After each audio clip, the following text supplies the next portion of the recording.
Everything wrong with the universe soon will be right, the way it has to be. 0 Hour is basically the superhero version of putting everything in its place. I will reorder the universe, and you will not stop me. Glitches in time, anomalies in time, bleeding over into the DC universe. Take my advice for a change. Don't get involved in this. Time is in desperate need of being cleaned up, and only the DC heroes can make that difference. Don't you see it doesn't matter? Nothing can stand in my way. It's crisis time in the DC universe, so it's time to throw another flash on the fire. Your mission of vengeance doesn't concern me.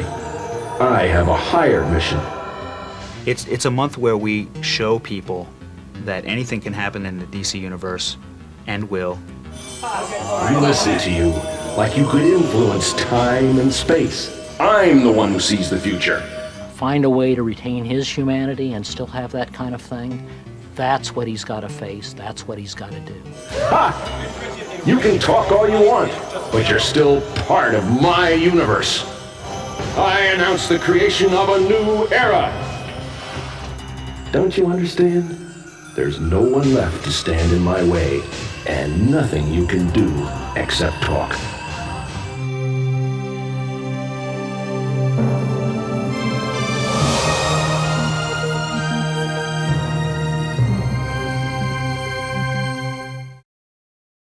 In 1985, a story was published which forever changed comic books as a whole. A grandiose epic of cosmic proportions, one whose concepts and themes would bring sweeping changes not just to the worlds within, but to the worlds of the entire comic industry. What was created solely for the purposes of an editorial cleansing would quickly take its place among the all-time legendary tales of the superhero genre. In a format still untested, these 12 issues told a mighty tale of a heroic battle of fates, one whose consequences would see shocking reveals, brutal deaths of untold numbers, valiant new faces rising from the ashes of old, and all culminating in an incredible, unheard-of finale that saw the fundamental nature of not just the universe it depicted, but the way in which the medium was shown changing forevermore in a drastic and unpredictable climax. This story was, of course, DC's Crisis on Infinite Earths. With the conclusion of Crisis' 12th and final issue, which saw the widespread destruction and reformation of the DC multiverse, the fundamental nature of these characters and stories being in one big shared universe had never before been more clear. And although it would bring with it quite a many number of problems over the years, the effect it had was evident. The event comic, as it had come to be known, would quickly become a major yearly tradition, not just for DC, but for their marvelous competition as well, and, more importantly, a very profitable tradition at that. A yearly gathering of many heroes and villains alike from the grand universes of their respective publishers, uniting for some common threat is a well-worn concept by now, and whether that's a good or bad thing is largely up to you.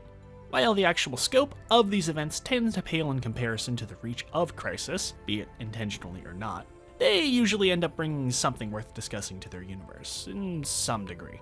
Despite its legacy and pedigree, however, DC has largely refrained from directly following up on Crisis over the years. While many an event is done for the same purpose of being an editorial reset button, it's exceptionally rare for one to be at the level of Crisis, and very few actually bear the moniker of Crisis, with the title reserved for stories that truly seek to reach the same stakes and impact of the original. Though, whether they're successful or not is up for debate. But among these past and future progeny of the Crisis, there's one that's long been forgotten by the masses, one who bears the title of Crisis and seeks to not just replicate what made the original work, but make its own impact on DC in a unique way. While not quite as high stake as the original, it aims to make just as major a change. Yet, in this journey to be unique, it ultimately doomed itself to its own obscurity by acknowledging its inability to truly surpass its predecessor. But 30 years have passed since then, and I think it's time it gets its well-earned recognition to the modern comic fanbase. After all, don't they always say, those who cannot remember the past are condemned to repeat it? And that quote is rather applicable here, as it's exactly the same subject the event seeks to cover. The 1994 event story, 0 Hour, Crisis in Time. 0 Hour, Crisis in Time, most commonly dropping the subtitle, was a 5-issue event published weekly during September 1994, released in reverse order, starting at issue 4 and concluding with an issue 0, alongside the many other titles being published at the time. Zero Hour, created by Dan Jurgens and Jerry Ordway, opted to eschew the annual event format DC was using at the time for a more traditional style, with the core story being told in its own miniseries and tie-ins interrupting the ongoing plots of involved titles, rather than being self-contained within the annuals. Zero Hour is also a semi-sequel to an earlier event from a few years prior, Armageddon 2001, featuring key characters in major roles and following up on plotlines established in that event. Though reading Armageddon is not entirely vital to understanding Zero Hour, your experience will be smoother if you go in knowing the key details. Fortunately, I already covered Armageddon quite a while back, so please go ahead and give that a watch to get yourself caught up to speed. If you're too lazy to go and watch my old video, here's a quick recap of what happens. Alright, got all that? Good, because I won't be going back to it, so try to remember. Now, with this standard format leaves us quite a lot of issues to go over, but fortunately only a small handful of them are actually important.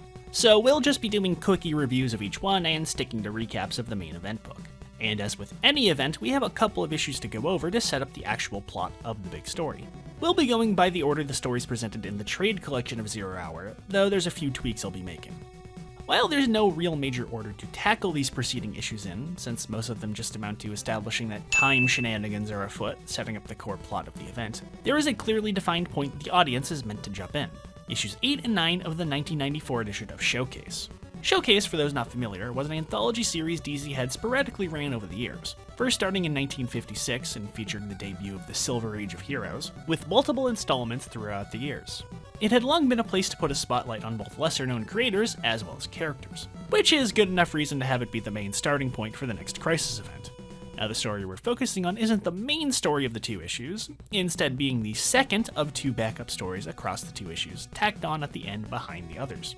Granted, this is hardly a bad thing, as the actual main story of the two issues is an absolutely fantastic Batman story from the late Alan Grant, alongside John Wagner with Teddy Christensen on the art, telling the secret origin of the Caped Crusader's most recent nemesis, the Ventriloquist. The story details the origin of the Scarface puppet, from his creation by pure draw of luck thanks to a bored inmate picking up ventriloquism, the seemingly corruptive nature the puppet draws on it, and the puppet's introduction to his faithful companion Arnold Wesker, who quickly finds quite the kinship with Scarface, eventually leading to the duo's partnership and escape into villainy.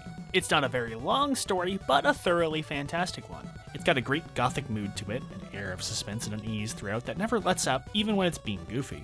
The origin of Scarface in Blackgate Prison is established really well, setting up a ghastly origin for the wood used to make the puppet, the prison's old gallows, lying in a pile of burned, rotting wood, yet never outright committing to a single answer, leading the reader to assume there's something supernatural going on, but leaving it vague enough to argue it's psychosomatic. It's also a good villain origin for Wesker, setting him up to be the nebbish man whose fall to villainy stems from a simple mistake made in the heat of the moment, but leaving just enough wiggle room to paint him as an unreliable narrator himself. It creates a good contrast between him and Scarface, and leaves good leeway for the reader, and other writers, to take their own interpretation.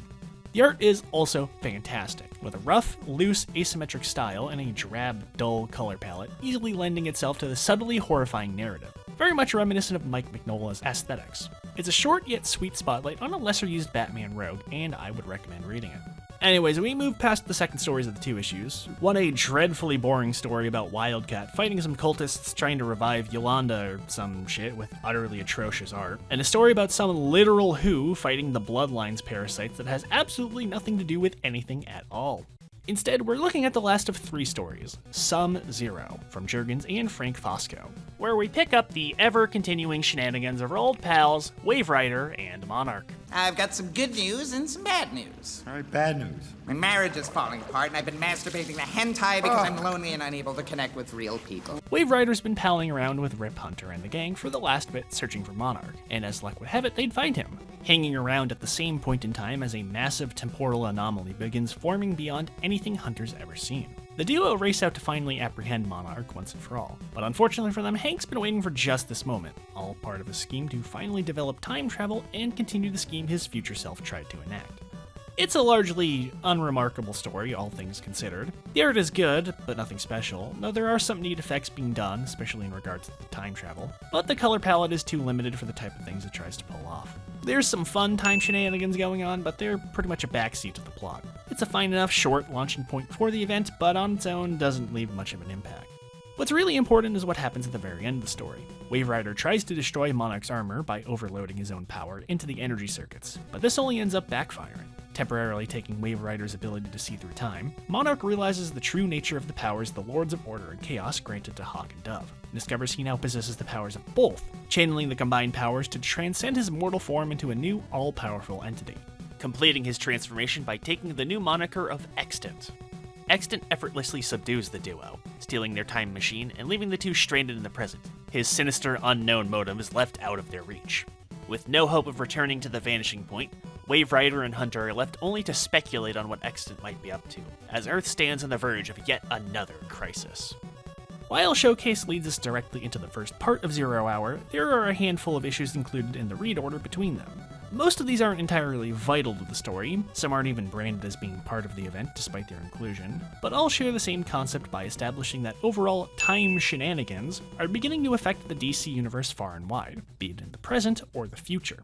Beyond that, most aren't vital to read for the event, and quite frankly aren't any good to begin with, like Outsiders issues 10 and 11, where I have absolutely no fucking clue what's going on in these two, to be entirely honest. Some shit about underground vampire kingdoms or whatever the fuck. Or Steel issue 8, which is a pretty generic bad guys want revenge plot. Though there are a few standouts like Detective Comics 678, where Batman lives through a bizarre anomaly where he died in Crime Alley instead of his parents. Or Flash issues 92 to 94, featuring the first appearances of Bart Allen, better known as Impulse. But Flash 94 leads us into the start of the event proper, with Wally in the midst of a multi-part battle between trying to wrangle Bart, take down Cobra, and solve an ongoing temporal flux in the time stream he was warned of. Things are made worse with the sudden arrival of old foe Abracadabra, but the two don't get much chance to hash things out, as they're both suddenly dragged off to the 64th century by the aforementioned flux, with us leading right into 0 Hour with the sudden arrival of Wave Rider. Things immediately pick up in our first installment, as the previously minor anomalies begin unfolding into massive disasters far and wide. From the sudden reintroduction of Batgirl to the fold, to the many flavors of Hawkman all appearing simultaneously. All of which occurring one after the other, as an omnipresent clock starts counting down to the arrival of the anomaly 32 hours in the future, slowly encroaching the present from where it began, the very end of time itself. The Time Trapper watches on, helpless to stop it as an unknown figure utterly thrashes his ass so they may set the scheme into motion. All the while, the new god Metron scours far and wide in the present day to find anyone and everyone willing to ally with him. A threat so vital he even asks the almighty Darkseid for aid. Picking up where we left off, with Wave Rider and Rip Hunter finding Flash in the far future, they put him to the task of being the first wave of offense to the entropic calamity before them, as the Flash's absolute peak of speed should be capable of collapsing the wave of energy. But sadly, even the full might of the Speed Force is not enough, and much like how his predecessor once did, the Flash falls in the line of duty, trying to save the universe from the crisis.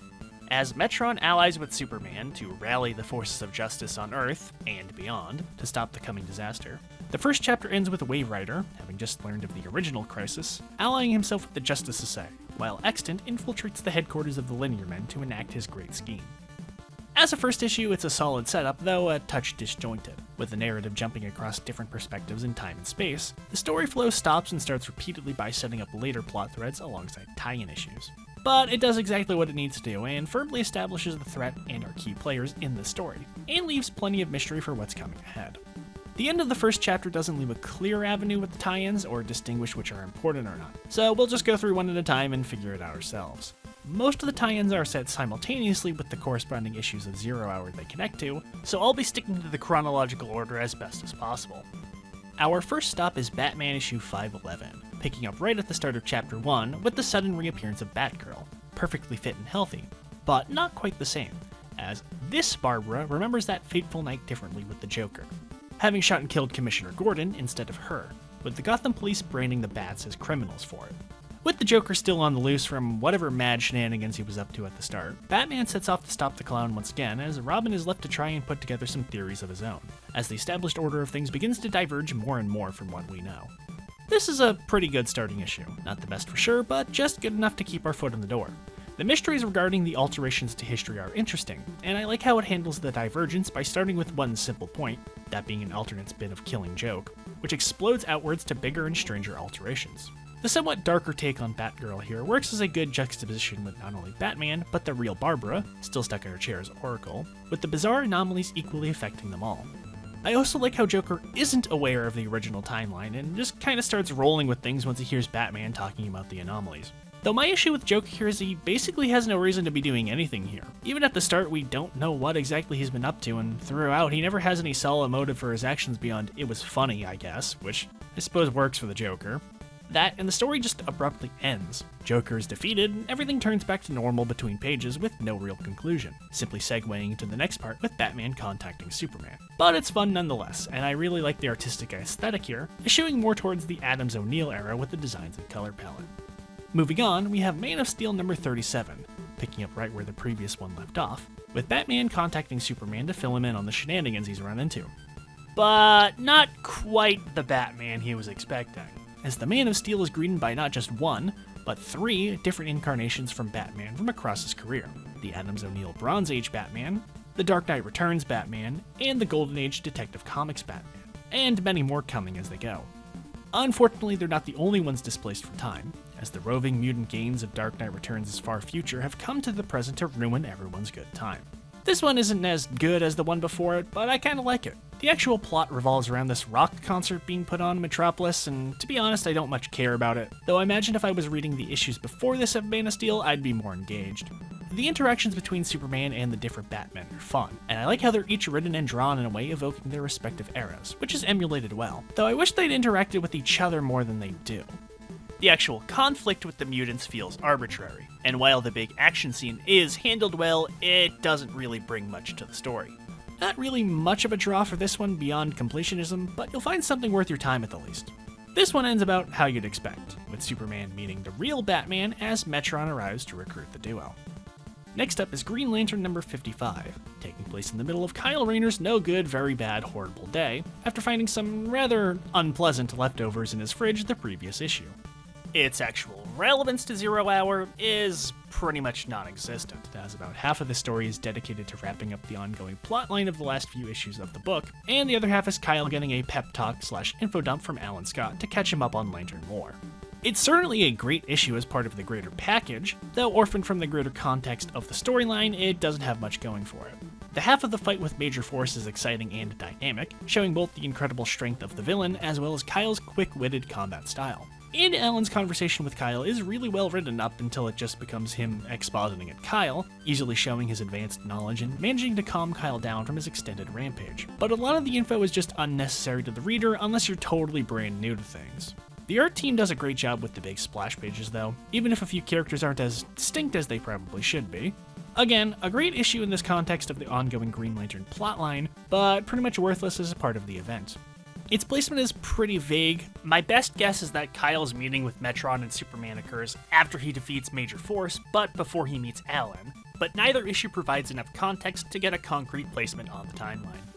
Next up is Darkstars number 24, taking place concurrently with the event as we go. If you don't know who the Darkstars are, well, don't worry about it, because they don't really matter all that much. This story is basically incomprehensible if you're not actively reading the Darkstars book, as there's absolutely zero exposition to establish who, what, where, and why anything is happening, and I quite frankly don't care enough to figure it out myself. Well, that's not entirely true, I guess, as things are easier to understand with one familiar face involved, with a prominent member of the team being Donna Troy. And you know things are dire when the phrases easier to understand and Donna Troy are used together in the same sentence. Anyways, taking place right before Superman's call to the heroes, the Darkstars are off through space in search of some kind of thing or whatever when they're attacked by that bitch-ass motherfucker Krona during his super edgelord phase under the alias Entropy. Fortunately, our heroes get some unlikely backup, as they're joined by 2 time-displaced warriors. One, a legendary member of the Darkstars, restored at his prime, and the other Aben Sur, the Green Lantern who gave Hal Jordan his power ring. This one's just kind of bad.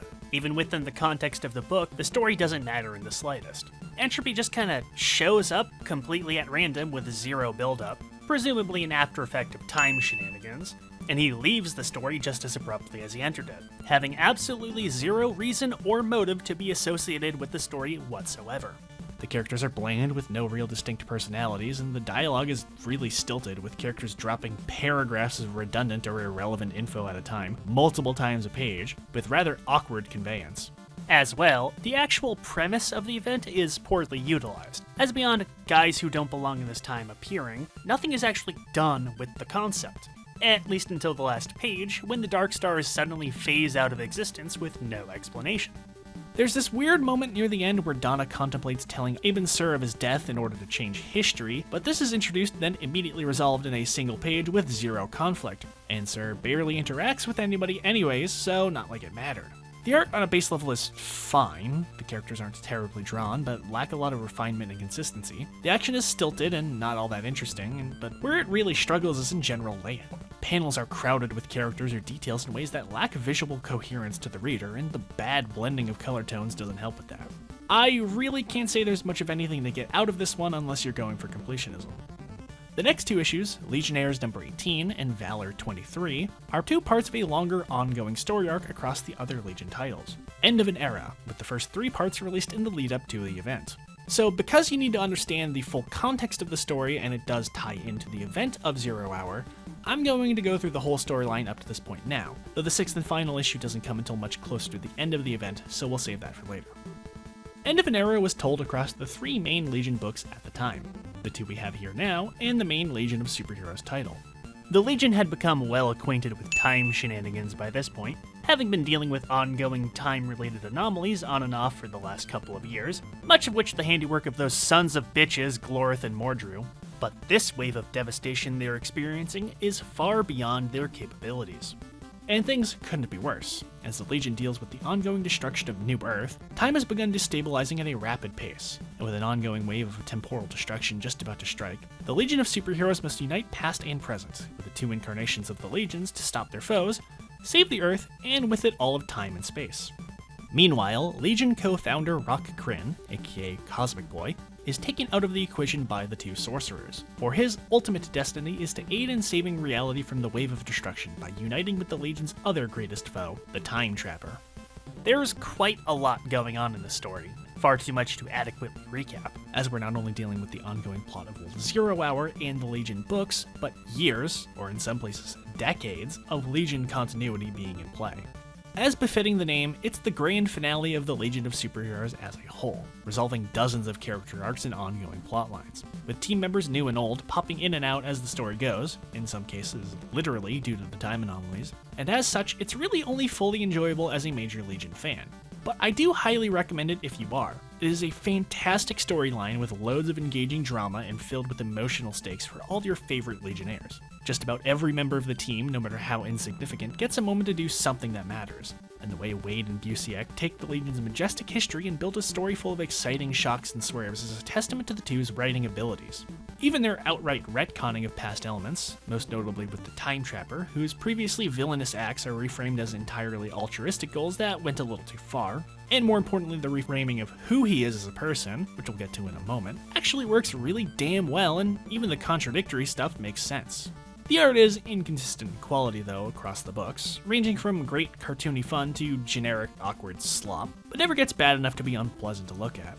In regards to the event, the 2 issues mentioned are the only 2 directly labeled as tie-ins, with Legionnaires 18 ending with a few members of the crew stranded on 20th century Earth, just in time to hear Superman's speech, and Valor 23 featuring the sudden reappearance of pre-crisis Superboy, who also suddenly disappears as a setup to our next issue in the event.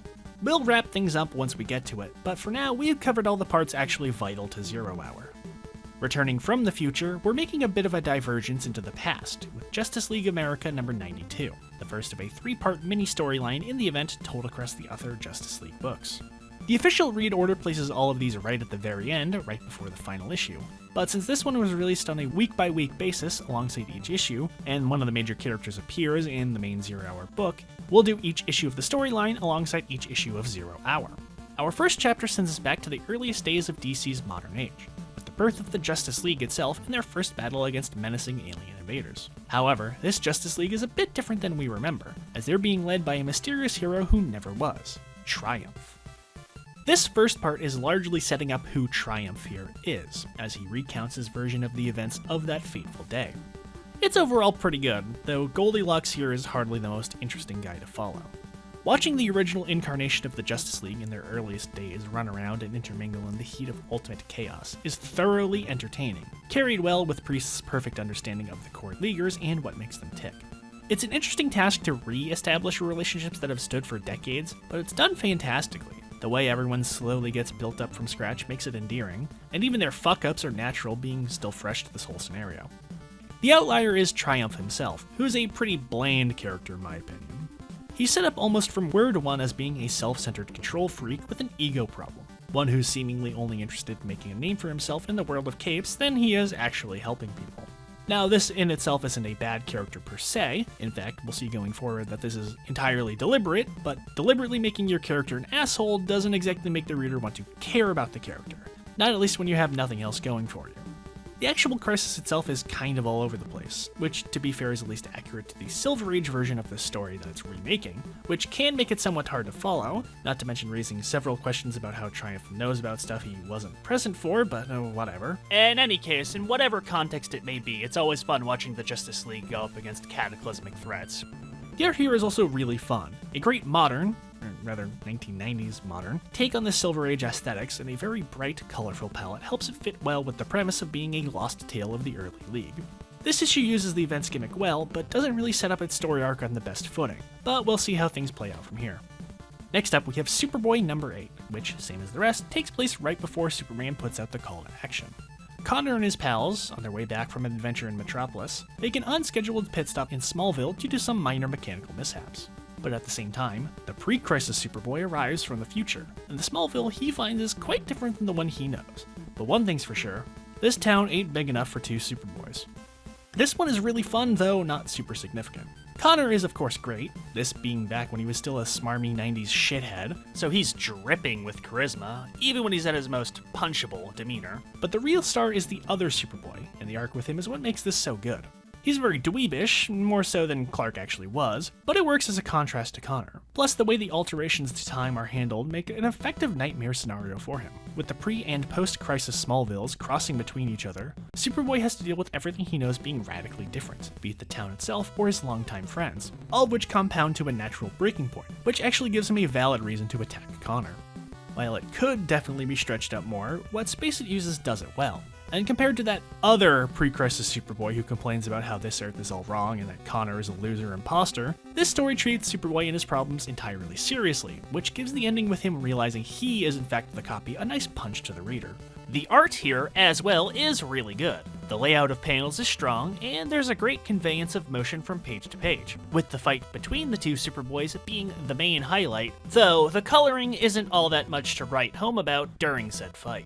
Overall, it's a really good story that would have worked well disconnected from the event, but also works as a nice exploration of the concept set forth by it. But next we move on from Superboy to Superman with issue 93, picking up right after the events of Man and Steel from earlier. Superman's preparations for the heroes he summoned will have to wait a while, as a frantic call from the Kents sends him racing back home, only to find a shocking pair of visitors no one could have ever expected to see. His birth parents, alive and well, having come to Earth to reclaim their son and bring him back home to Krypton. I understand the idea behind this one, and I can appreciate it, but I'm not all that interested by it. Outside of an arbitrary alien ship that shows up at the very start, the entirety of the issue is just Jor-El explaining the alternate history of Krypton, and conceptually I like the ideas behind it, that being Krypton managed to avoid destruction at the last second thanks to a new scientific breakthrough, and with a new lease on life, the Kryptonians decide to all stop being such tremendous assholes, but it largely falls flat in execution for me. There just isn't enough detail put into it. The alternate history is told rather stiff and matter-of-factly, with a seemingly perfect turn of events for the alternate Krypton making the altered timeline rather bland. This also results in the ending, where Superman's big emotional moment with the copies of his parents cut short by the anomaly sending them back to where they belong, being far too telegraphed to get the intended reaction from the reader. Still, I do really like the concept of what if Krypton survived in secret, which somehow doesn't really get used all that much in these kinds of hypothetical events, so points for coming up with something original. And Jurgen's art is still really good, though with such a flat story it doesn't really get much a chance to shine. It's overall a pretty average issue, but I don't think it's a huge waste to read, and you might find it more emotional than I did though. Fortunately, we've got one last tie-in to cover before we hop in. Unfortunately, that happens to be a Hawkman story, with issue 13 of the most recent relaunch of the Winged Wonder. Now this one technically occurs simultaneously with issue 3 of Zero Hour, but the official reading order decides to place it beforehand, so here's where we'll do it. This is the 5th and final issue of an ongoing story arc called Godspawn, which had started up a few issues earlier in issue number 9. Now Now, this story would be incomprehensible entirely on its own by virtue of being a post-Crisis Hawkman story, but being the final chapter of a lengthy story arc, you'll find that this tie-in is even more incomprehensible than usual without having read the rest of the issues leading up to it. Which I did. And you know what? It's actually pretty good. I'm not the biggest fan of the Hawks, but this story does a good job at selling me on them, both narratively and artistically. Mr. Loeb's gritty, emotionally charged prose is paired well with Steve Lieber's rough, scratchy art to easily build a compelling narrative for the Hawks, even as someone with minimal context to the greater narrative of the character or setting. It honestly gets me interested to keep reading to see where it goes from the end of the storyline, but I should probably take care of this story before I start adding on new ones. Anyways, the basic gist of the plot has Thanagarian super cop Qatar Hole, while in the midst of cleaning up the aftermath of the previous story arc, dealing with some sort of metahuman gang war / race riot thing, or whatever the hell, I never quite understood what it was all about, to be frank, dealing with the encroaching wills of an ancient hawk-like god monster, imprisoned in a hellish dimension long ago to serve as the power source of Thanagar's wondrous technological marvels, who is broken free thanks to the ever-increasing destruction of space-time, and has chosen not just Qatar, but all the Hawks to be its vessel of vengeance on the world. In case you're wondering, no, this Hawk God was never mentioned before this, or ever again afterwards, but that's just the nature of the Hawks in general. Anyways, it's a really good conclusion to a really good storyline, though I have a few gripes overall. I really like how Qatar is written here, with the build-up to his battle with the Hawk God building on his own self-reflection, relating to events in his recent past that have already been haunting him up to now, with his inner monologue bringing a nice gritty tone without going overboard, especially the parts where he begins to succumb to the Hawk God's influence, something all of the Hawks had struggled with over the story arc, creating a nice contrast between Qatar and the Beast. The actual main plot up to now, focusing on Qatar and the gang trying to rescue a friend from some edgy gang leader, is overall fine, but nothing really amazing, and does take up a bit too much of focus over the Hawk God plot beats until the last two issues, though it's not at all bad by any means, just nothing super original. There's also a bit in the fourth issue where Carter Hall, the Golden Age Hawkman, becomes consumed by the Hawk God's influence and slaughters a bunch of criminals off screen, but this never really goes anywhere important. The storyline incorporates Zero Hour's premise well. Even before the explicit tie-in at the end, it had been utilizing the destabilization of space-time to good effect, both for the major incitement for the plot, but with smaller beats of anomalous interference, all of which work well as really good one-off beats. Though there's this one in the last issue where they randomly see a news recording of a different Hawkman who's some sort of Israeli government stooge, which is a complete non sequitur. Though I think the concept of some Elseworlds version of the hero who's nothing like them showing up would work great for a plot like this. Lieber's art is also a big attraction. I already talked about how much I love his line work, but I really want to emphasize how unique it looks. He creates a very dismal and gritty environment very effectively, with gorgeous environmental and character designs. Though I'm a bit mixed on the inking and coloring, in some cases they both excel, especially the coloring, predominantly using Hawkman's color scheme for the backgrounds and environment, into a very striking and oftentimes otherworldly palette. But in other instances they often kill the line work dead. But it all leads up to Qatar's battle with the Hawk God, which is fantastic throughout watching Qatar struggle in vain against this unstoppable personification of his own power brought against him. This all concludes with the primary relevance this story has to the events. Qatar is nearly destroyed by the Hawk God's power, but not before a timely save from Carter Hall and Hawk Girl, brought to the scene of battle by Wave Rider, stating that the Hawks as a whole, and their connection to the Hawk God, are further contributing to Time's collapse. The three unite together as one in a final attack and, spurned on by outward forces, merge with the Hawk God into a single, all-powerful entity, taking Qatar's face, but becoming something far beyond in the process. While this conclusion does nothing to help the continuity quagmire that is Hawkman, it is a very strong conclusion, and the actual visuals of the Hawks merging is done beautifully, easily becoming some of the coolest pages I've ever seen. This is definitely not recommended to anyone not already familiar with Hawkman, but it does get a big recommendation nonetheless, though definitely read the whole storyline if you do so. With that finally done, we're on our way to the second issue of the 0 Hour miniseries. Picking up where the previous one left off, Jay Garrick has rallied the Justice Society to battle, choosing to pass on Superman's summons to find answers about the wave of temporal destruction at the most logical place, the heart of time itself, the Vanishing Point. That is, sans Hawkman and Hawkgirl, who have been dragged off to aid Qatar in his battle, as we just discussed. Superman and Metron head off to their gathering of heroes, briefly interrupted by a stopover in Keystone City, where they run into Impulse casually battling some dinosaurs. Impulse decides to join the two in their big team of heroes, and after a brief interlude, where we resolve a cliffhanger from Valor number 23, with Cosmic Boy discovering the Time Trapper's true identity was in reality himself from the distant future, we finally arrive to the big superhero shindig kicking off. Wave Rider and the now fused Hawkman arrive to kick things off, as Wave Rider explains to everyone what exactly the fuck is going on here. Many years ago, a universal crisis of infinite magnitude occurred, whose destruction was so intense it left time itself fractured, and it's only now that it's become fragmented enough to begin falling apart. The collected heroes begin to debate on the specific cause, but Aquaman helps tip off Wave Rider to an unexpected solution. Perhaps it's not just something happening, but someone causing it. But he doesn't get a chance to elaborate, as a disturbance at the vanishing point alerts him to a potential lead. And that disturbance would be none other than the JSA, locked in battle against Exton, who ambushed the heroes as soon as they arrived at the vanishing point. The JSA unleash their full might upon Extant, but it's not enough, effortlessly mowing down the society, slaughtering Adam and Dr. Fate, stripping Wildcat and Sandman of their youth, and sapping Hourman and Dr. Midnight of their own remaining lifespan and aging them to death on the spot before Wave Rider can intervene. As the chaos in the time stream reaches its height and the future begins to merge with the present, Wave Rider finally arrives at the vanishing point as Green Lantern has his powers drained. But the battle, and the issue, comes to a halt as Extant unmasks, revealing he's been transformed into a duplicate of Wave Rider. The destruction of the Justice Society is one of the most iconic, and infamous, moments of Zero Hour, the consequences of which are still felt to this day. Their defeat at the hands of Extant has permanently altered the team's dynamic evermore. And despite its grimness, it's a sensational battle of good versus evil. This issue does better with incorporating the altering viewpoints now that the event is properly set up, though we've yet to actually have any of the major heroes aside from the JSA be of much relevance. As well, the reintroduction of plot beats that occurred in tie-ins is a smart decision to help keep a consistent flow of events, though I feel like some of them are done worse than others. With another cliffhanger headed to us, we move on to our next batch of tie-ins, luckily far fewer this time around. First up is Shadow of the Bat number 31, occurring at some point after we left Zero Hour, where our dynamic duo, in the midst of a bizarre case of normal people manipulated into robbing themselves, are tired, weary, and lost. Still reeling from Alfred's bitter departure, the void left at the manor hangs heavily over Batman and Robin in heart and mind.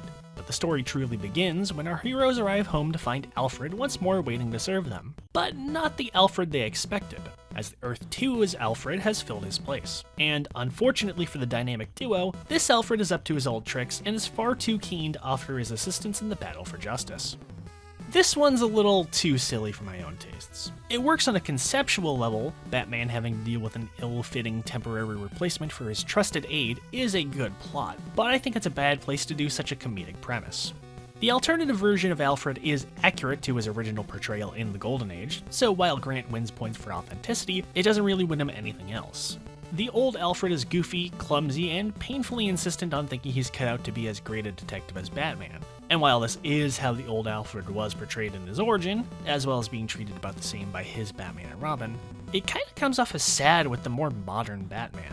The plot in itself isn't all that special. The idea and concept of brainwashing people to commit crimes against themselves is a fun idea, but the story doesn't actually utilize it. And the villains being two generic gangsters limits it to being a very standard Batman versus criminals plot. And even then, we never actually see them do anything with it outside of the opening, or trying to make Batman kill himself. Though I do like the little cameo thrown with one of the villains being a parody of Archie Goodwin. I don't know, he seems like he would try to brainwash people to get themselves arrested, so hey, I guess it fits. And the arc with Alfred is predictable. Alfred makes a fool of himself trying to impress Batman and Robin, gets told not to involve himself, only to ignore this, and by pure coincidence, ends up helping to save the day.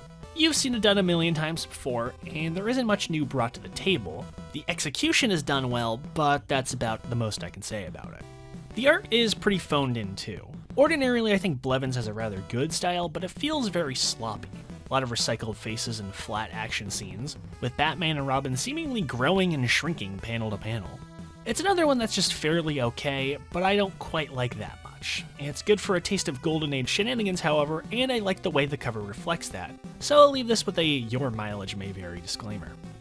After this comes issue 70 of Legion. I'm gonna be blunt, I'm just skipping right past this one. Issue 70 was the final issue of Legion, wrapping up a number of story arcs, dozens of issues in the making, resulting in an issue totally impenetrable without prior context.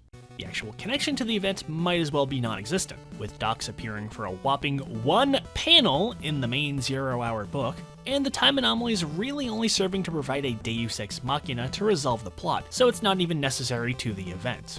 Legion is a fantastic series, and I always recommend it every chance I get, and while this is a fantastic issue, it's totally worth it as a tie-in to the event.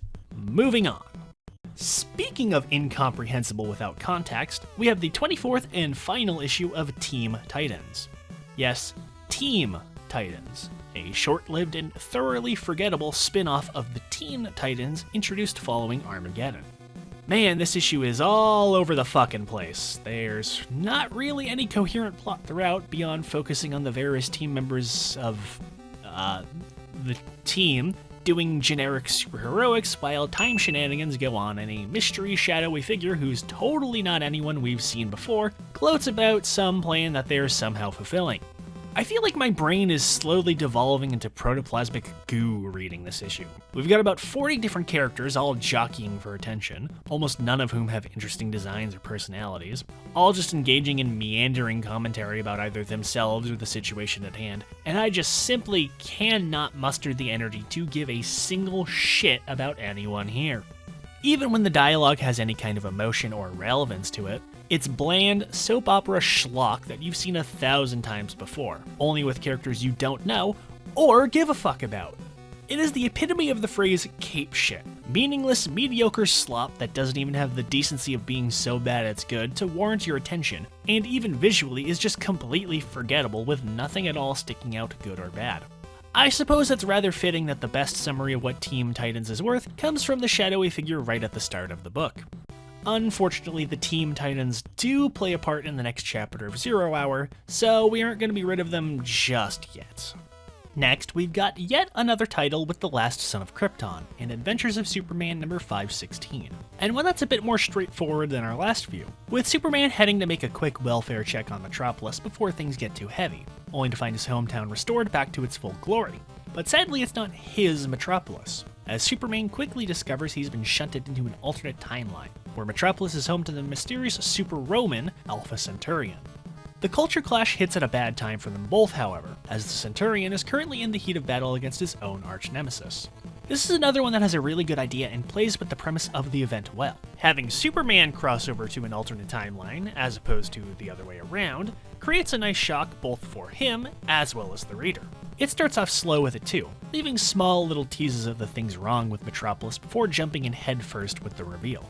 And there's quite a lot of good establishment for both Centurion and the alternate timeline, however it doesn't quite delve deep enough into the new setting for my liking, though I suppose with the runtime they have, it's understandable.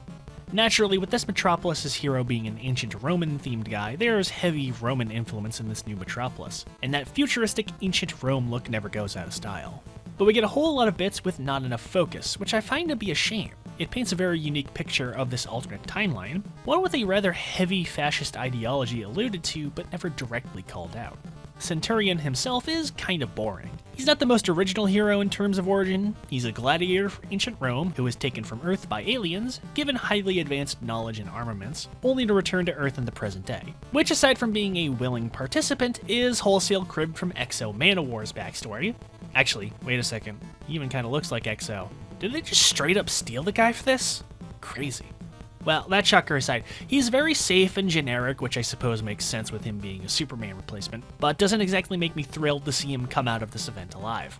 Too much of the issue is dedicated to just telling us how much his life ended up like Superman's and not enough focus on showing how this timeline differs, which would have been a bigger draw. Though I do like the conclusion of the story being not only Centurion's willing acceptance that he may very well be an aberration in time, and that by solving the oncoming crisis he may be erased, but charging headfirst back into battle despite his potential fate.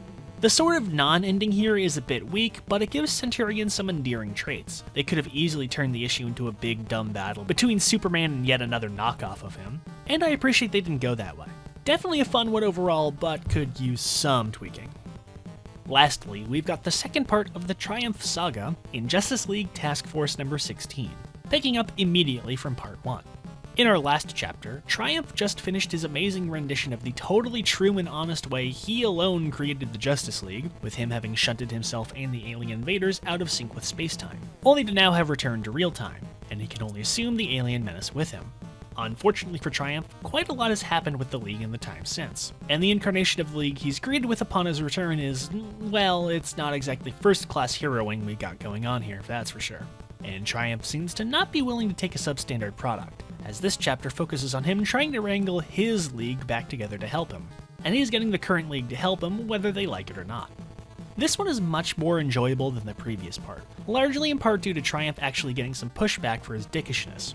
The introductory battle between him and the League is good. Not only do our familiar heroes all get some great action in, but we actually get a better showing of Triumph's abilities, as bland as they are, in this battle than we did in the previous part. But I prefer more the shenanigans he gets stuck in, with having to slum it trying to get to where he expects the aliens to return to. This chapter is far more comedic than the last. Priest takes great pleasure in taking the piss out of his cast and their predicament to great effect, perfectly highlighting just how far the Justice League have fallen, yet still allowing for serious moments. This one isn't as neatly contained as the last one though, focusing heavily on discussing the book's current status quo, but fortunately not requiring it to follow along, like this absolutely hilarious scene of Arion and Kaon bickering like children. This one is definitely an improvement in quality from the previous, though I do think the art isn't quite as good here. With that all being said, we're finally ready to dive into 0 Hour Issue 2. Picking up where we left off, Extant uses his newly revealed mastery of Wave Rider's own power to cast what's left of the JSA back to their own time, as he prepares his shadowy armies to go on the offensive. In the present, the combined forces of good head into action, working quickly to stop a misplaced future utopia from crashing down into the present and wiping out New York. While they succeed, the victory is cut short when the reality of the JSA's defeat dawns on the forces of justice. While the heroes most devastated are carried off to be given aid, Alan and Jay remain behind. Demoralized by their loss at Extant's hands, the reality of life and the passage of time dawn upon them, as the two announce their retirement from active battle.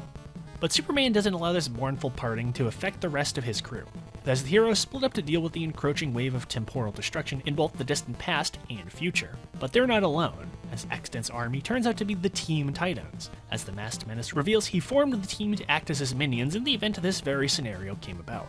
As the battle drags on in the future, a bizarre duality of events goes on in the present. One of death, with Dr. Midnight sadly succumbing to his injuries, and one of life, with Power Girl about to go into labor. All the while, Jay heads off to rally the last missing member of the JSA, the Spectre. While Wave Rider's crew battles in the distant past, Extant arrives to spoil the party, though as we quickly discover this is a different Extant from earlier in time, who fulfills the cliffhanger from last time by killing Wave Rider and absorbing his powers. Though the other heroes escape his wrath, Extant's plan is now all but complete, as the ancient past is destroyed, the only surviving memento being Alan's lantern ring, dropped earlier by Kyle and saved by a mysterious figure.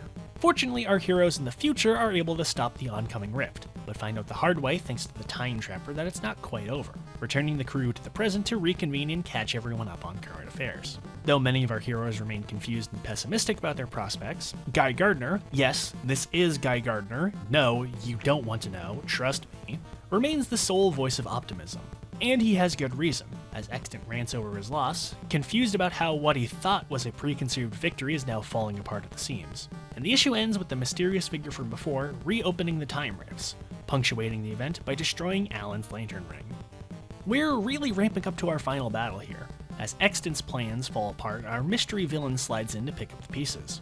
The stuff with the Team Titans is mostly irrelevant filler, fitting for them, all things considered. And I can't even say I care enough to see these worthless jobbers get their asses beat, but the highlight here is just how utterly demoralizing the JSA's defeat is. They're broken, beaten, stripped of everything that made them who they were, and the few who survived can no longer bear to keep going in the face of it. It's legitimately shocking to see the JSA just outright giving up like this, but they're not totally out just yet. Once again, the effects of the temporal wave are terrifying. This mysterious wave of swirling rainbow devastation, making even the mighty Metron cower in fear, provides a nice threat that can't shrewdly be beaten in the traditional fashion. But we're still picking up the pace, and we've got some more stops to go before we get to our grand finale. The official read order only has 3 tie-ins between issues 2 and 1 of 0 Hour, with the remaining tie-ins placed after number 1, but none of them have anything that really explicitly requires having read that issue before getting to them, and they all end off in the same space that issue 1 ends, with the waves of time washing over them and erasing all that remains. So for simplicity's sake, I'm just going to rush through the remaining tie-ins now so we can go through the finale of Zero Hour without interruption. First on our lengthy list, we have Green Arrow number 90, which is advertised as part of the storyline Crossroads, though with a rather unique premise, we won't need to worry much about it. This one is given to us in a quite artistic fashion, a near entirely silent story that starts with Ollie beating down some random street thug, only for the story to quite literally split in two, as we're treated two distinct versions of Green Arrow attempting to apprehend the thug, escaping to the rooftops in one and being nabbed by the cops in the other. It's another one that really takes advantage of not just the premise of the event, but the medium as well. The split screen effect is ingeniously used to convey the fractured timeline by showing the futility of the whole thing, with events largely syncing up as it goes on. In terms of impact, it's obviously not the biggest story in the world, but that simplicity makes it work far better, and allows the story to focus on the narrative device. This is further enhanced by the near complete absence of dialogue. Save for a single sentence at the very end of the issue, not a single word or sound effect appears in the entire story, strictly telling the story purely by its visual flow. While not exactly a unique approach to be fair, it's a trick that when done well can enhance even the simplest of story. With that, while this approach relies on a strong script to direct the story, it's ultimately up to the art to actually pull it off, and it accomplishes that effortlessly. A very strong, concise flow of action is presented from page to page, and the split narrative gimmick doesn't hinder the reader's ability to follow along. The two narratives largely sync up as well, with both halves having similar events with similar motions within to help better focus the attention. There's also a really good level of detailing and some nice contrast with the coloring, the characters being bright and colorful with drab, dark environments, bookending the story with two really great splash pages, and especially the ending, with Green Arrow found standing over the body of his alternate timeline counterpart, who sadly didn't get a chance to make it to the end, culminating in a mysterious fade out into pure white. Absolutely fantastic, and I would definitely recommend reading this one. Next up is Action Comics number 703, taking place in the midst of Zero Hour number 2, with Superman returning home to Metropolis after stopping the time wave in the future, only to find out the hard way that things aren't over yet. As people begin disappearing from their proper time again, Superman rushes back home to check on his family, only to once more cross over into an alternate timeline, but this time having stepped backwards, to when his parents were still young and Clark never got the chance to become Superman, having died as an infant and his ship's tech stolen by a local crackpot, Emmett Vale. With time further destabilizing, Superman must rush to stop the deaths of both versions of the Kents and put an end to whatever scheme Vale might be concocting. This is another one that's really interesting conceptually, but doesn't quite pull it off. I think it's an issue of the format. If this was a longer form story, it'd be able to pull it off better, but contained in a single issue, it doesn't quite get the chance to fully encapsulate the ideas. Clark crossing over to his parents in their youth, especially in a world where they don't have their own Clark, sounds like a fun story, but he doesn't spend enough time with them to explore the concept to its fullest. Especially with the idea of infant Clark murdered by a madman who stole the Kryptonian tech, another good concept that doesn't go anywhere I find satisfying. Vale is a polarizing antagonist, simultaneously some kind of mob boss, but a mad scientist convinced of some oncoming invasion, emboldened by the Kryptonian tech to fully commit to saving the Earth from an alien menace. It's a case where his actions don't quite match his goals. He's a bit too realistic for the whole mad scientist routine, and his bloodthirsty xenophobia doesn't really get enough focus despite it being a major inciting incident. I do like the idea of how his idea of advanced alien weaponry is in reality him just seeing the future as we know it. It makes sense, all details considered. But the whole time mirror thing is kind of arbitrary without enough time to fully set it up. Also, the random battle robots that exist just for Superman to have something to fight, complete waste of time. As well, the whole idea of Superman trying to race and save his real parents from being erased doesn't have much stakes to it in a big event like this, and would have had better standings in a standalone story. It's one that should be looked back on, if mostly for inspiration for a more complete story, but as is, doesn't hold much place. This one ends with the aforementioned wave of white light erasing Lois and Metropolis, as Superman is spared by one of the linear men dragging him off into the time stream. Going into something less high concept, we have Robin number 10. In the midst of all the wacky time bullshit going on, life in Gotham hasn't really changed, with career escape artist Weasel Grimes freshly busted out of Blackgate and on the run with a rather valuable diamond. But Weasel won't get a chance to squirm his way out of this caper, not when the boy wonders hot on his tail. Or rather, both of them, as Tim finds himself teaming up with a young Dick Grayson displaced from the past. With our two flavors of Robin hot on his heels, this master criminal doesn't have a chance to escape. This is easily among my favorite tie-ins from the event. It's simple enough that we barely need to explain what's going on to jump into it. Just, oh, and now Dick is here, have fun guys, and bolting headfirst into the story. It's a nice small-scale story that lets us focus on our characters more than establishing the plot, which lends itself well to the gimmick of the event. Both Tim and Dick play off each other really well, with a big focus being on Tim's inferiority complex towards Dick, unable to see himself as anything but lesser than his predecessor, but doesn't go too far into melodramatic wanks, keeping it balanced. I also like how little they resort to the tired card of Dick constantly talking about how weird the future is, reserved only to a scant few comments here and there, and when it does do it, it's used really well, either highlighting Dick's character mentality, or for a quick jab at current continuity snafus. There's also a lot of really good action, especially giving Dick plenty of space to do his acrobatic stunts. Easily one of the top highlights of the event, even if it's not shooting for first place, it comes close enough without having to try. Well, not that the Robins really get a chance to enjoy their victory, of course. Before we go on, we're making a quick stop over in Showcase again with issue 10. Though it lacks the more extravagant banner as the other tie-ins, one of the stories inside does relate to the event, with Deja Views, a quirky little story where a group of time-based villains, Clock King, Calendar Man, Time Commander, and Kronos, have broken into the New York Time Institute to steal a special piece of equipment that'll enhance Kronos' powers beyond his current level, at least until things start getting a wee bit out of whack. This is another one that plays with the event theme really well, and the idea of having a group of time-themed villains working to solve the time anomaly is an absolute riot. Unsurprisingly, they all play off each other brilliantly, and the way their various gimmicks are incorporated into the time anomalies shows effective use of the cast, making the respective choices feel well thought out instead of pulling random time villains out of a hat. It of course has very minimal impact to the event overall, but it's a clever little diversion. And wouldn't you know it, this gives us a good segue into our next issue, with Catwoman issue 14 in another decidedly low-stakes story.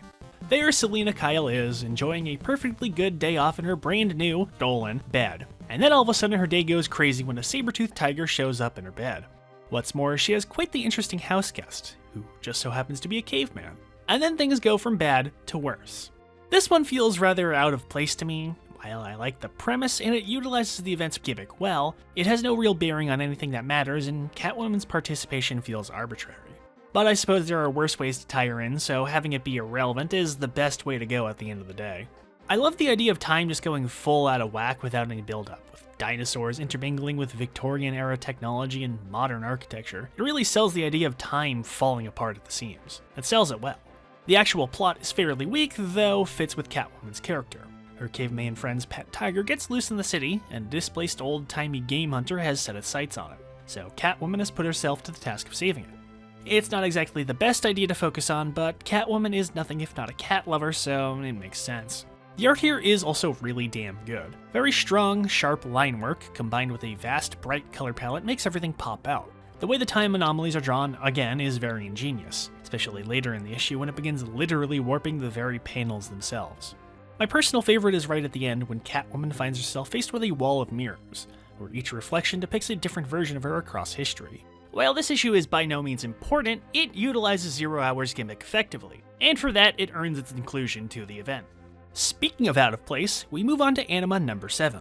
If you're wondering who the hell Anima is, well, so am I. This is another one where I have no fucking clue what's going on, plopping the reader headfirst into whatever the storyline of Anima's comic is, and even that I couldn't really tell you. The most I can glean is some shit about dream worlds, or parallel dimensions, and spirit journeys, or whatever. There's some big bad demon that some other demons are trying to wake up or free or something, and this big guy who I guess is our hero and works with Anima, but might also be Anima. I think it's also very convoluted, and the book is all over the goddamn place narratively that I can never quite get a grasp on what's going on. Not helping matters is when people I assume we're supposed to know keep fucking shape-shifting into other people midway through a scene, so who knows what the fuck is going on.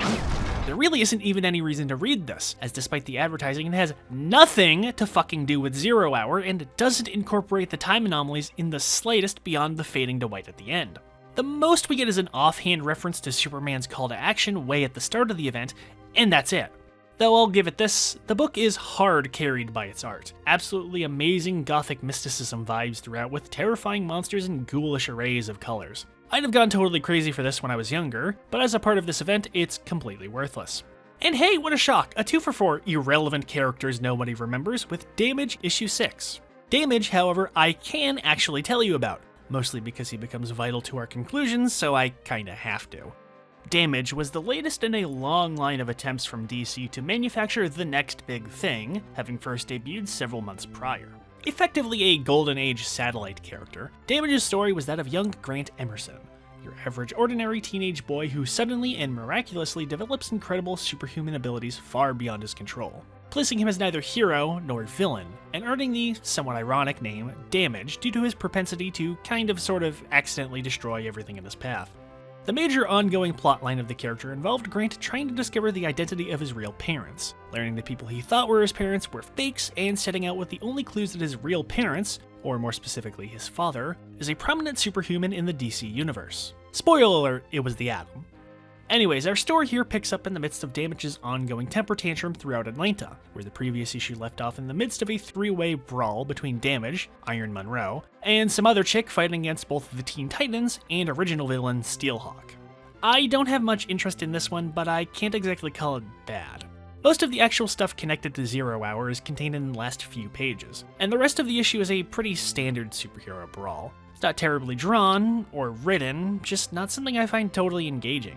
Hell, most of the plot seems to focus on the Titans dealing with their own oncoming breakup, the 8,000th time that had happened by this point, than it does anything involving Damage or his ongoing plot. I hesitate to say generic because at least the cast is an interesting assortment of characters, and the drama therein is good, but nothing exactly new. Iron Monroe is a nice deep cut though. I know he had already been a main character of the book before now, so it doesn't get any points for the events, but it's a good casting. The original villain Steelhawk is a pretty generic 90s tech baddie with a shape-shifting nanotech suit, who's written like he's supposed to be a just some guy with a gimmick brand of villain, though I can't say for sure if that's what he's supposed to be. The time effects also aren't really all that interesting, mostly resulting in a slideshow of the last few issues of the series, seeing Grant beef it over and over, though they do something really odd with Steelhawk near the end, however, where for some inexplicable reason he not only recognizes the Phantom Lady, in a scene displaced from Monroe's past, but freaks out and chases after her and Baron Blitzkrieg as the time bubble leaves them behind. Unsurprisingly, this character never appeared again after this, so there's literally a no good answer to what the fuck just happened. Overall, this one is pretty bland, but not unpalatable, though it loses points for making the hero important to the event plot without making the tie-in any worth your while. And now it's time to finish up the last lingering mini-arcs before we jump into our finale, starting off with JLI 68, the finale to the Triumph saga. When we last left off, Triumph finally realized that everything has changed for him due to the effects of the rip in space-time, though not soon enough to avoid getting cold-clocked by Martian Manhunter. But of course, just as things seem like they're over for Triumph, they jump from bad to worse when his alien pals show up to cause havoc. It's a very good conclusion to not just Triumph's arc, but the whole story itself. It takes being face-to-face with death, and a Martian haymaker, to finally teach him some humility, and to that end, much of the narrative has Triumph reflect on his very nature, his failings as a hero and his inability to learn from his mistakes. And it actually does manage to finally turn things around and give Triumph a hook to get engaged with. Not by much, mind you, but it does resolve one of his biggest issues. Speaking of issues, it also works by resolving the League's own issues too, with Triumph's personal redemption convincing the League to try and get back into the things the way they used to be. And it's a great parallel. The battle with the aliens is also really good. It does a great job of mirroring the one at the start, but managing to utilize the altered roster effectively. And despite the amorphous look of the invaders, it's plotted well and leaves a clear image. I also like the very inventive, if not wholly original, way the battle is concluded. This chapter also has the best art of the arc in my opinion, with the strongest definition and the best utilization of color, though it does have its eccentricities.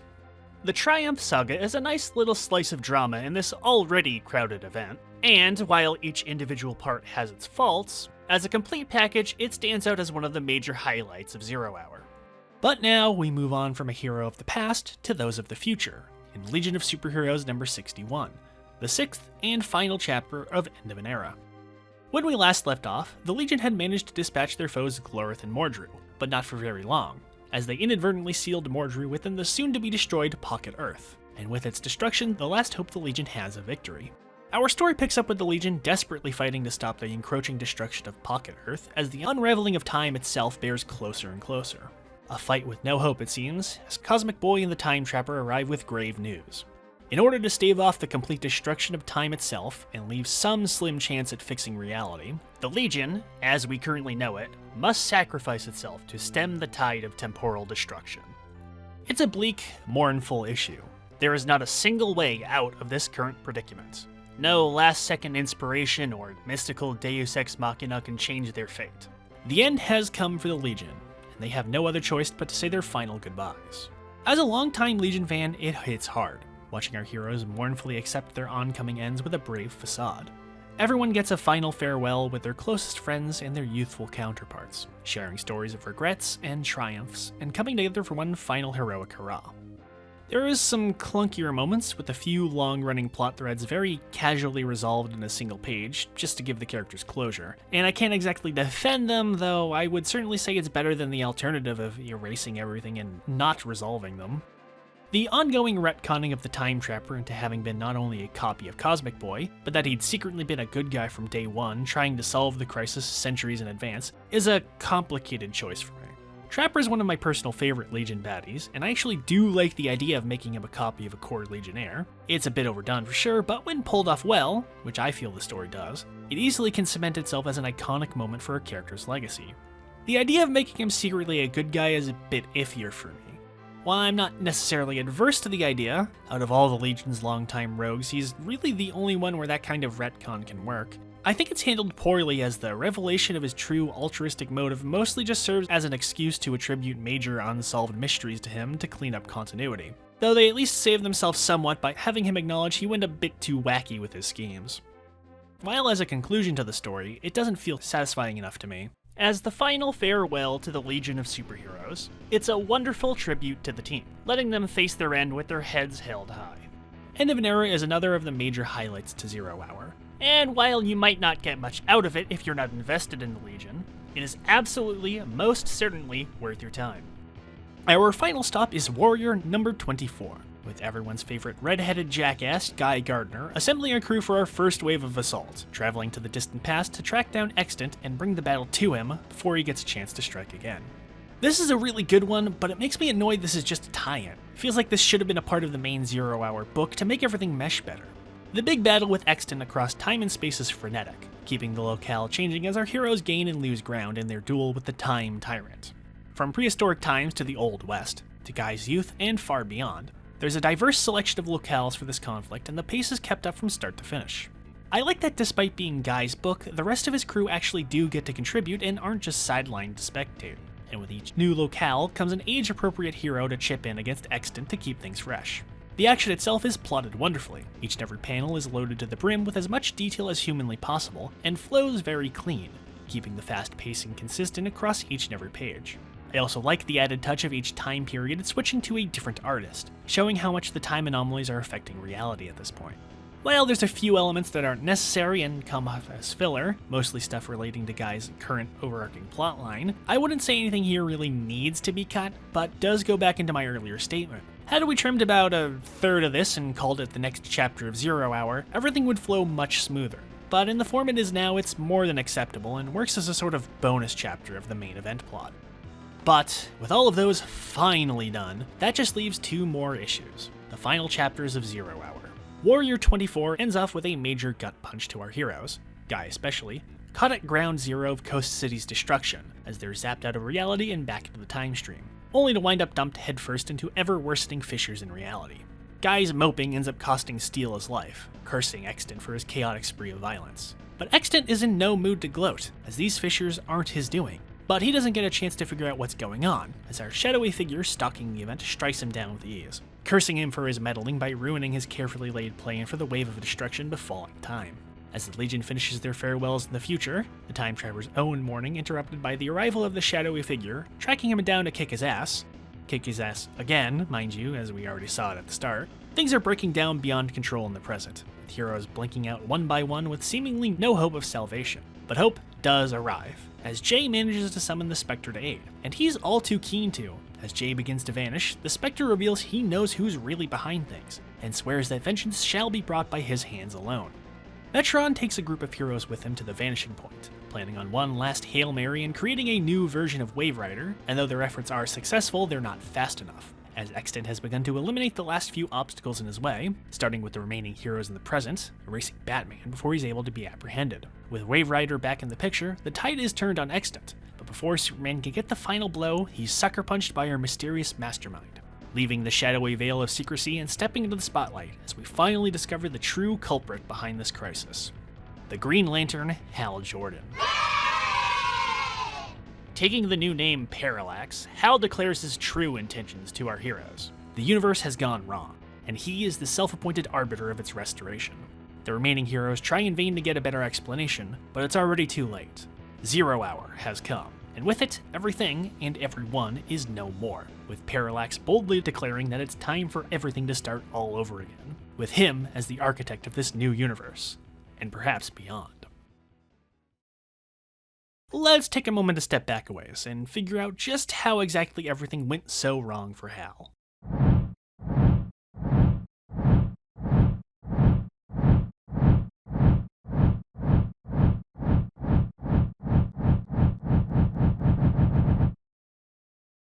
Everything all stems from the consequences of an earlier, much better remembered storyline, The Death and Return of Superman. For those of you not familiar, Death and Return of Superman was about, well, the death and return of Superman, obviously, the fuck you'd think it's about. During the climax of that story, one of our central Superman stand-ins, the cyborg Superman, was revealed to have secretly been a villainous imposter all along, having been working alongside fellow Superman villain Mongol as part of a long-running scheme to convert the Earth into a second war world. We find this out in a spectacular and shocking display, as the cyborg wipes Coast City off the face of the Earth in a blink of an eye, instantly killing every living being in the city. Hal, understandably, does not handle this well, booking it for a bullseye course straight to Mongol's doorstep to make him taste his own teeth. Though the forces of good would succeed in stopping Mongol's mad plan, the damage is done, and not a single solitary trace of the city would be left to rebuild with. This event directly leads into the storyline Emerald Twilight, witnessing Hal's ever-quickening descent into madness. Unable to cope with the loss of everything he once knew and swore to protect, Hal attempts to use his ring to restore Coast City from its devastation, creating a near-autonomous construct of an idealized fantasy version of his hometown as he retreats into delusion. That is until the Guardians, in their infinite wisdom, choose now to enforce their rules, shutting off Hal's ring for breaching their protocol of personal gain and demanding he return to Oa to be reprimanded. The destruction of his fantasy world and the stubborn refusal of goodwill by the Guardians is the last and final straw, resulting in Hal becoming what trained mental health professionals would describe as absolutely goddamned cuckoo bananas. Hal sets off on a warpath to Oa, systematically slaughtering each and every lantern that gets in his way, stealing their rings to add to his own power. Not a single soul is capable of halting Hal's lust for revenge. Not even his mighty nemesis Sinestro is enough to stop Hal's goal, infiltrating the central power battery and draining the entire combined power of the Lantern Corps for himself. With this incredible untapped power of pure will at his fingertips, Hal's plans quickly move beyond just restoring Coast City. It's time to fix everything wrong. Hal's status as our big bad is, in all honesty, not that surprising despite how I'd made it seem. Hal's fall to evil had been one of the bigger things to happen that year, and was still largely unresolved, and his role as the sinister mastermind of 0 Hour is really only a surprise to someone not aware of what's been going on. Even then, all throughout the mini and tie-ins, Hal's fall to darkness has been a commonly brought up topic, largely by Lantern-adjacent characters, so he'd be at the forefront of your mind one way or another. But the reveal itself is very effective. The striking stature of Parallax standing over the Man of Steel is an iconic image, and the actual build-up to the reveal has been strong, if not very subtle, so in terms of twist reveals it earns high marks. It serves as a good start to the grand finale, the final punchline to the failure our heroes have been dealt. But obviously, things aren't over yet. We still have one final issue to tackle before we can call this finished. We open up 0 Hour issue 0, where we left off, a blank void, where time once stood. Parallax recaps his motives to a small group of chosen survivors, showing them exactly what he's planning and how, attempting to sway the heroes over to his side and aid his restoration of the universe and beyond. Though Guy challenges his former comrade, Hal manages to convince him of the authenticity of his abilities. Meanwhile, back at the Vanishing Point, Wave Rider has used his powers to save a small group of heroes who he insists will be essential to defeating Parallax, though some insist they have no purpose. Wave Rider reveals his grand Hail Mary plan is to just do exactly what Parallax is planning to do anyways, but just not actually fix anything. Hey, it worked in Final Fantasy VIII, why not? And so our heroes set off to take down Parallax once and for all, but not before he manages to sway Batgirl and the Centurion to his side. And the big fight ensues, our sides drawn, and the battle blazing. Despite the efforts of our heroes, the first assault falls at Parallax's might, but the Spectre finally gets off his ass and squares off one-on-one with him, buying everyone else time to recover. With the Spirit of Vengeance actually managing to not immediately get his ass kicked, Wave Rider is able to kick off his plan, with his squad of heroes siphoning Parallax's energies off of him to take his place as Architect of Reality. After the Spectre inevitably gets his ass beat, Green Lantern takes charge in fending off Parallax, as Wave Rider moves into Phase 2, channeling the combined power of creation and funneling it into Damage, who will unleash it all into one controlled burst. Parallax, otherwise preoccupied, tries to put a stop to this with one last attack, but Batgirl, swayed back to the side of good by Green Arrow, takes the blast and saves Damage. Green Arrow, shocked by this last and final act of evil his once former friend has caused, finally commits to his duty, hitting Parallax square in the chest with a lone arrow. Damage unleashes the built-up energy, kickstarting a new Big Bang, and restarting the universe from scratch. Fortunately, our heroes are spared annihilation by pure creationism, thanks to a last-second save by Wave Rider, sans Green Lantern, dragged off to who knows where with Parallax. Wave Rider explains that they're currently the last remaining time anomaly. Time reset, the universe will play out again as it once did, though with minor alterations erasing the pre-existing alternate timelines. In order to fully resolve this crisis in time, our heroes must close the loop by merging with their new universe's duplicates at the moment of Parallax's defeat, though Extant, who was saved for God knows what reason, decides to fuck off and do his own thing. And although he fails at rescuing Green Lantern from his unknown fate, Wave Rider does succeed, and all returns back to normal. Wave Rider further explains exactly what the fuck just happened, that time has restored itself to near exactly its original form, though not entirely the same, and while those erased by the anomaly's wave of destruction have been restored, anyone else who died is, sadly, still dead. Despite the somber tone of it, Power Girl attempts to lighten the mood by showing her friends her newly born child, but Green Arrow isn't in the mood, as 0 Hour finally concludes with a quiet moment of despair as Ollie smashes his bow in grief and rage.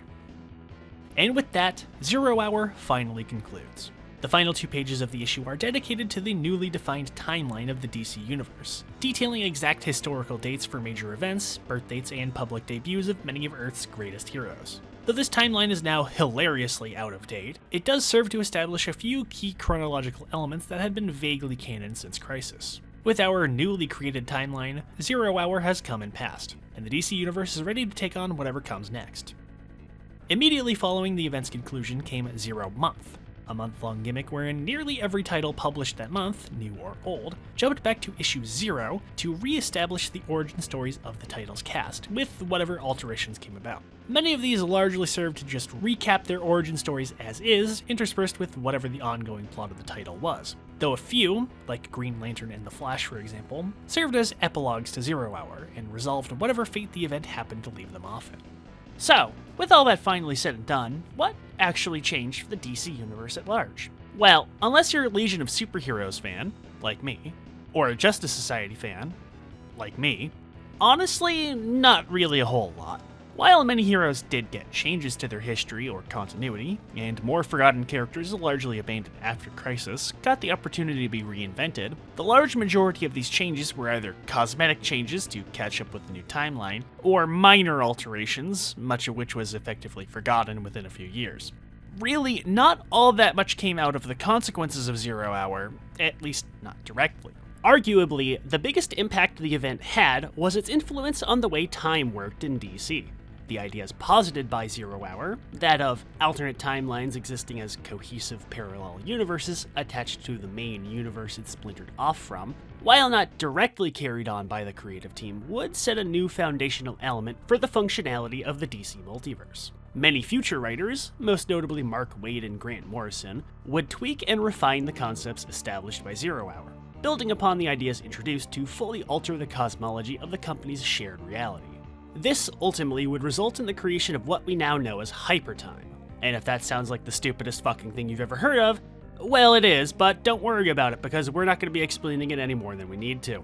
But in terms of our victims of 0 Hour, the Legion probably got one of the more overt changes. With the conclusion of 0 Hour and moving into 0 Month, the Legion was completely rebooted from the ground up. While much of the team's core roster was kept, they were given radically new designs and origins, drastically changing the core dynamics of the Legion established long ago. The Legion had certainly needed a fresh start for quite some time after nearly a decade of fuckery dealt to them, but the reboot wasn't quite successful with recapturing the attention of the wider public. While Legion fans were largely receptive of the reboot, the Legion couldn't quite reach the level of popularity they previously had, and languished in the background, which eventually led to the Legion getting rebooted again. And again. And again. And oh dear God, no! God, no! No, get it away! Get away! But the Justice Society is arguably the most heavily impacted by 0 Hour's fallout. Of the Society's members slain, forcibly retired, or otherwise indisposed of during the event, very few of them would be reverted back to normal, and instead DC chose to refresh the JSA and pass the mantles on to a new generation. The main exemptions were Flash, Green Lantern, and Wildcat, who remained active heroes afterwards and up to the present day. Jay, having gotten the lightest punishment in this whole affair, pretty much immediately annulled his retirement, returning to the core Flash titles as an active member of the extended Speedster community with little lasting effect. Alan would discover that he had spent so long bonded to the Starheart that his entire body had transformed into a living conduit of its energies, no longer needing his ring to channel its power. Shortly after, Alan would return to the world of heroics under the new name Sentinel, though many years later he'd eventually get his ring back and become a Green Lantern again.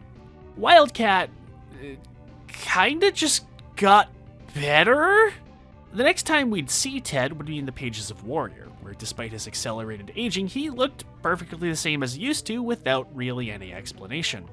Though DC would start focusing heavier on showing his age and casting him as an old-timer, especially in adaptations, this was largely cosmetic and we never really got any good explanation for it. But what about the unlucky many? Well, let's go in order of our kill count, shall we?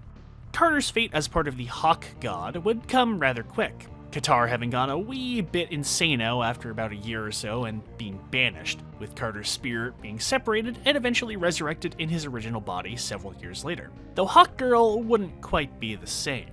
Despite having a clear successor with his son Damage, the Atom wouldn't actually get a proper successor until the end of the 90s. Though Damage would eventually adopt an Atom-esque costume, the mantle of his legacy instead fell to Pratt's godson Albert, previously Nuklon of Infinity Inc., who would take up the mantle alongside the Society's new generation as Atom Smasher, which he's held ever since. Dr. Fate would be the first to get a successor during the events of Zero Month, where we'd be introduced to the new Fate Jared Stevens, who immediately became a source of mockery due to the decision to abandon the traditional garb of Dr. Fate for a more era-appropriate style.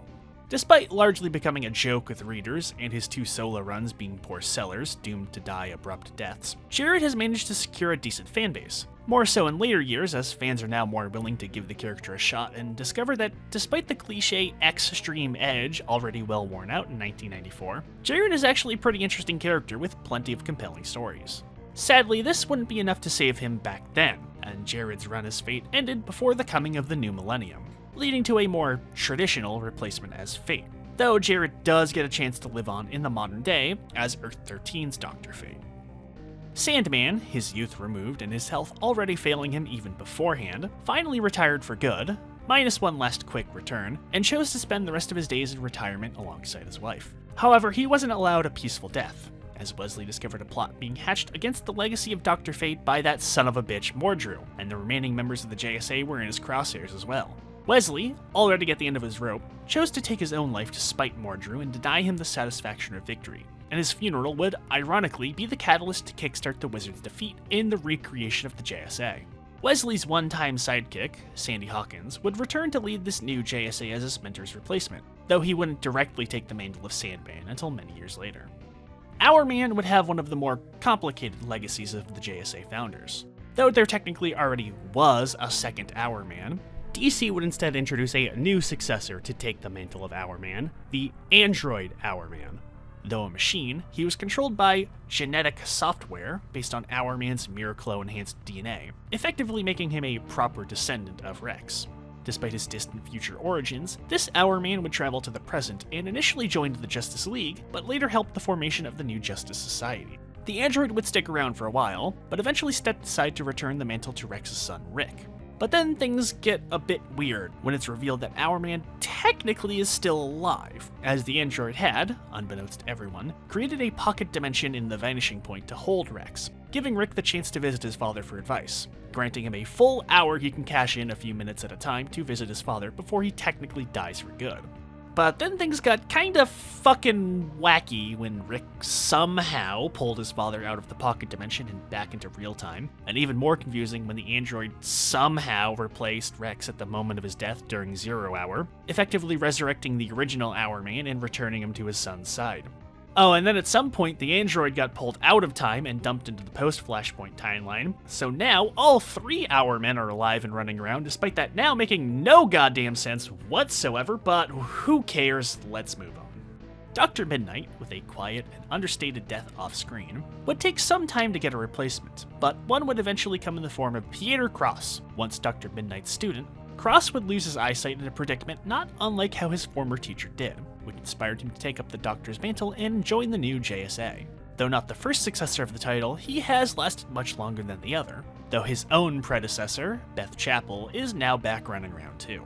Johnny Quick, though never really a core member of the JSA, was affected by Extant's attacks, and eventually he too met his fate a few years later, becoming one with Speed Force for many years, until all that nonsense with Professor Zoom happened, but let's not talk about that. Johnny had already had a successor with his daughter Jessie, but with his departure, she permanently took his place.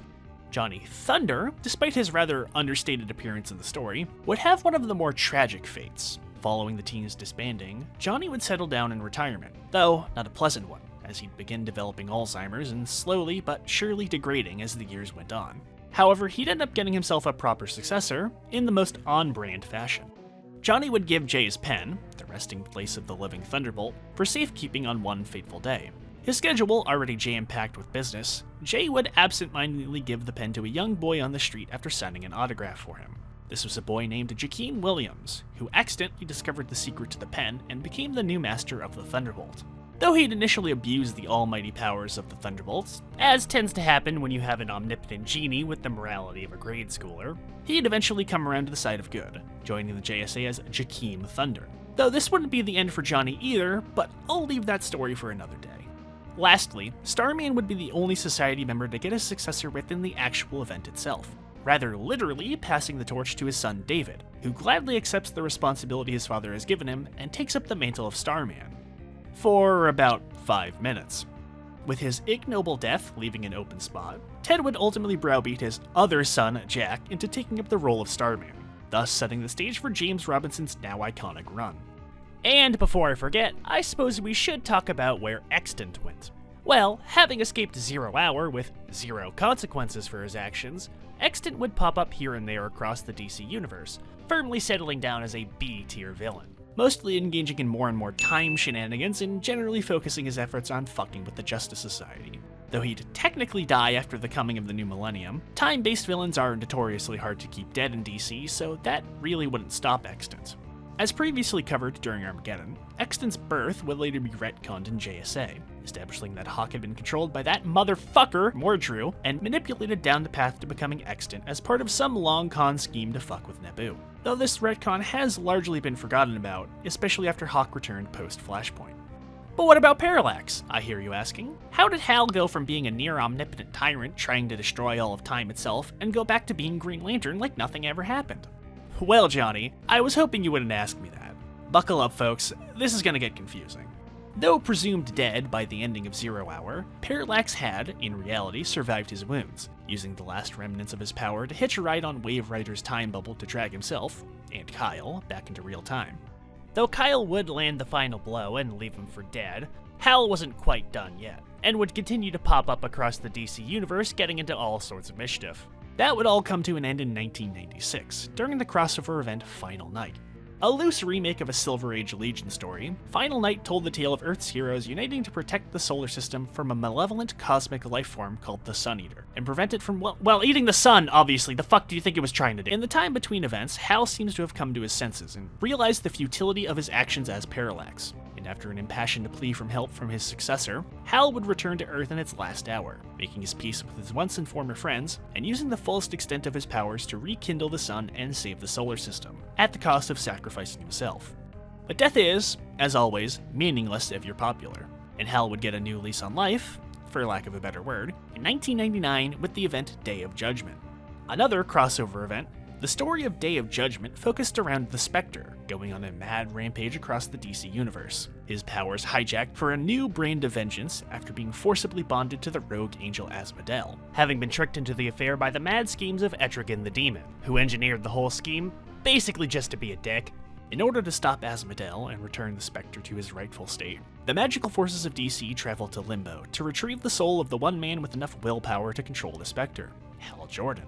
With some reluctance on his part, Hal would take up the mantle and return to the world as the new Spectre, one a bit different than before, using his almighty powers to lead wayward souls to forgiveness of their sins, not to seek vengeance.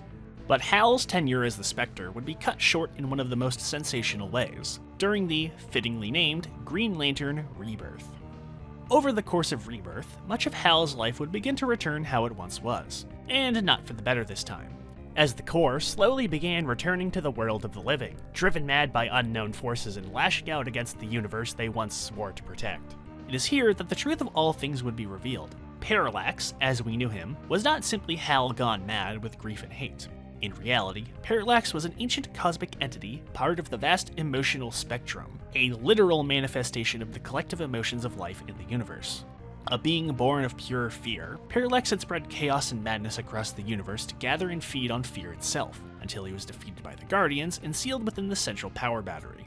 Forgotten, but not gone, the entity would fight against its prison for millennia, manifesting itself across the Corps as their infamous weakness to yellow, but would be unable to truly free itself.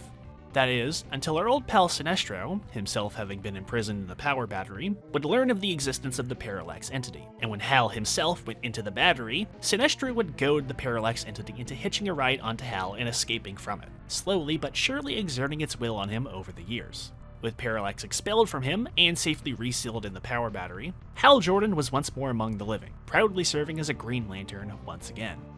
The Parallax entity retcon, the emotional spectrum, and Hal's resurrection were controversial, to say the least. While Green Lantern sales had been dipping for some time, and Johns' restoration of status quo certainly gave it a shot in the arm it needed, the whole Rebirth affair has become something of a sore point for fans, as the emotional spectrum quickly blew out of control and Hal's return shafted just about every other Lantern out of the spotlight until the 2010s. And the only group that really benefited from Hal's return was DC, mostly for brand recognition reasons. Well, unless you're one of those psychos from Heat, but this video is already long enough as is, so let's not worry about them. On top of all of that, the retconning of Parallax into a malignant fear entity controlling Hal was widely recognized as a blatant get-out-of-jail-free card, put in to absolve Johns' favorite character of any guilt or consequences for what happened, though at least other writers have been willing to call Hal on it nonetheless. Really, in retrospect, it's just an incredibly lazy way to reset things back to the way the people calling the shots preferred the series to be in, without any consideration to the actual reader base at the time, an all too common issue in Western comics. And Hal's return combined with the totally perfect redemption via giant evil space bug ruins what was a divisive yet perfectly handled fall to grace for him, taking away any consequences to his actions and further stripping his sacrifices from any weight they held. It's all just hollow and pointless, and this new Parallax just isn't an interesting enough concept to warrant being the perfect, easily thrown in scapegoat. Well, unless you believe in the theories that Hal created the Parallax entity during 0 Hour to future-proof himself a redemption arc, an admittedly fairly believable theory, if not fully baked. Nevertheless, fans would eventually get to have their cake and eat it too. Following the event Convergence, when DC undid parts of Flashpoint and restored the existing multiverse, a duplicate of Parallax Hal, as well as Extant, would be brought into being and placed into the new continuity, effectively creating 2 Hals in the process. Though since then he's mostly been hanging out in the background, popping up here and there, but not really doing all that much of significance. With all that said and done, we finally closed the book on 0 Hour. It's been 30 years since it came and went, and does it actually have a reason to be remembered? Or is being forgotten exactly the fate it deserves? I would say it does. While the core event story itself isn't the most remarkable, and it has its fair share of duds with the tie-ins, there's an equal if not greater amount of perfectly wonderful ones that fully utilize the event's concept to its fullest. And it's overall a wonderful little foray into DC's lengthy history that shows that sometimes, in some way, the people making these books do actually care about them. I think the reason it ended up being thrown to the wayside is ultimately its lack of impact on either DC or the industry. The wide changes it makes to status quo are either minimal or not immediately noticeable. Beyond a small handful of them, the alterations were mostly forgotten about after a short while. Zero Month was a thoughtless, though profitable, gimmick that lacked the boldness of the post-crisis resets.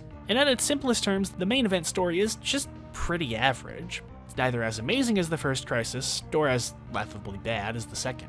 While it certainly does have a pretty massive impact on DC in comparison to most other events, it gets drowned out by bigger events having bigger impacts. Zero Hour on its own is not the most original story, and that's fine. These big events rarely, if ever, are. But with everything else associated with the event, it's a bit of a shame it ended up in the position it's in. I'm not saying it needs to remain forever in circulation, Lord knows DC would have milked it to death ages ago if so, but it deserves a second chance if anything else. And, out of anything, isn't that the moral of the story? That we should reflect on our past and not seek to change it, but to learn from it and live by our mistakes? Well, no, not really, but that sounds better than the actual moral, now doesn't it?